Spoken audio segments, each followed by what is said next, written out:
नमस्ते आप सभी को और स्वागत है आपका हमारे 7 दिन के इमोशनल डिटॉक्स प्रोग्राम के चौथे दिन में।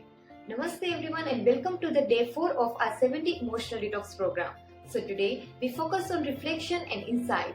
आज हम रिफ्लेक्शन और इंसाइट पर ध्यान देंगे, यानी कि अंतर्दृष्टि और आत्मविश्लेषण के ऊपर ध्यान देंगे। तो चलिए आज के अभ्यास की शुरुआत करते हैं पहले चरण से, जिसमें है बालासन। यह आसन विश्राम और सुरक्षा की भावनाओं को बढ़ावा देने के लिए बेहतरीन है। So let's start with the first step of today's practice, which is a child's pose.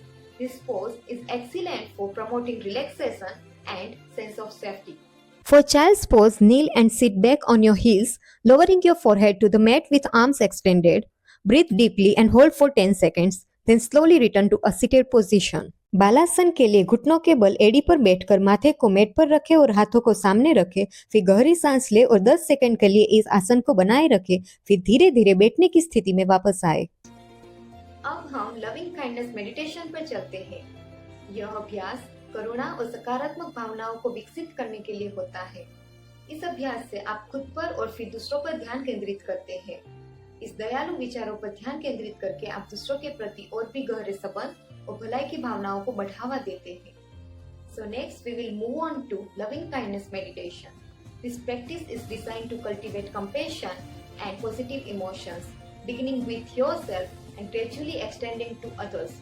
By focusing on sending kind thoughts, you foster a deeper sense of connection and well-being. For loving kindness meditation, sit comfortably, close your eyes and take deep breath. Repeat, I am happy and healthy for yourself. Then repeat, you are happy and healthy for those around you. Continue this for a few minutes. Loving kindness meditation के लिए आराम से बैठे, आंख बंद करें और गहरी सांस ले।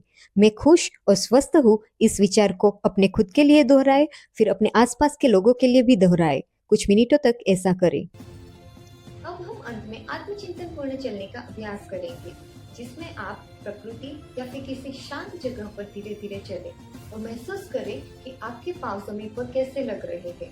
अपने आसपास की आवाजों को सुने और दृश्यों को देखें। इससे आप वर्तमान पल में रह सकेंगे और अपने आसपास से और भी ज्यादा गहरा जुड़ाव महसूस करेंगे। So now finally we practice reflective walking. For that, take a slow walk in the nature or a quiet place. Then pay attention to how your feet feel on the ground and notice sights and sounds around you. This helps you stay present and connects better with your surroundings.